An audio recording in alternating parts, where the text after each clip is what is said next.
எங்கேயோ பார்த்த ஞாபகம் என் மேலே சாய்ந்த ஓவியம். எங்கேயோ பார்த்த ஞாபகம் என் மேலே சாய்ந்த ஓவியம். பொன் வண்ணம் தேன் சிந்தும் மலர்காவியம்.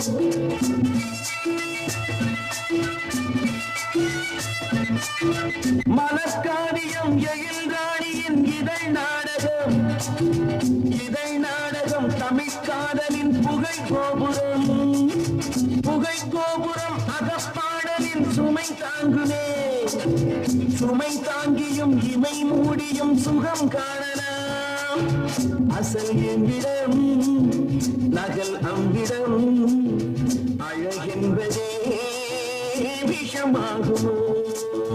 எங்கேயோ பார்த்த ஞாபகம் என் மேலே சாய்ந்த ஓவியம். பொன் வண்ணம் தேன் சிந்தும் மலர்காவியம்.